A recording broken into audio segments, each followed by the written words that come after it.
Pemerintah saat ini belum dapat memastikan waktu yang tepat untuk pemindahan aparatur sipil negara atau ASN ke Ibu Kota Nusantara di Kalimantan Timur. Hal ini menyusul dari batalnya pemindahan ASN yang awalnya dijadwalkan mulai berjalan pada Januari 2025. Batalnya pemindahan ASN pada awal tahun ini tertuang dalam surat yang ditandatangani Menteri Pendayagunaan Aparatur Negara dan Reformasi Birokrasi atau Menpan RB Rini Widiantini. Dalam surat yang diteken pada 24 Januari ini disampaikan dua alasan pembatalan tersebut. Pertama, penataan organisasi dan tata kerja sebagian kementerian maupun lembaga Kabinet Merah Putih masih dalam tahap konsolidasi internal pada masing-masing kementerian maupun lembaga. Kedua, gedung perkantoran dan unit hunian untuk ASN di IKN sampai dengan akhir tahun 2024 masih dalam penyesuaian terkait dengan berubahnya jumlah kementerian maupun lembaga. Ekonom dan pakar kebijakan publik UPN Veteran Jakarta Ahmad Nur Hidayat menyampaikan, sejak 2022 hingga 2024, pemerintah telah menghabiskan 75,8 triliun rupiah dari APBN untuk tahap pertama pembangunan IKN.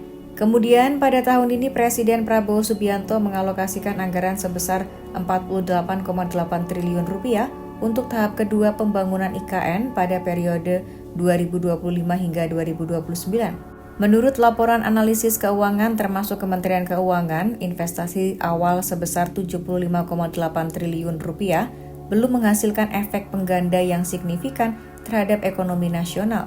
Laju pertumbuhan ekonomi Kalimantan Timur hanya meningkat sebesar 0,2 hingga 0,3% setelah proyek ini dimulai, jauh dari harapan awal yang memproyeksikan pertumbuhan hingga 1,5 hingga 2%. Ia memaparkan Kementerian PUPR menyebut bahwa selama 2022 hingga 2024, proyek IKN hanya menciptakan sekitar 20.000 lapangan kerja di Kalimantan Timur, jauh lebih kecil dibandingkan proyek infrastruktur lainnya dengan skala investasi yang sama. Hal ini disebabkan oleh dominasi kontraktor besar dan teknologi konstruksi modern yang lebih mengandalkan mesin daripada tenaga kerja manusia. Ahmad menjelaskan selain persoalan anggaran, proyek IKN juga menimbulkan dampak sosial dan lingkungan yang cukup serius. Menurutnya, alih fungsi lahan untuk proyek ini telah menyebabkan penggusuran masyarakat adat dan kelompok rentan di Kalimantan Timur. Banyak komunitas lokal kehilangan akses terhadap tanah yang selama ini menjadi sumber penghidupan mereka. Download Tribun X sekarang, menghadirkan lokal menjadi Indonesia.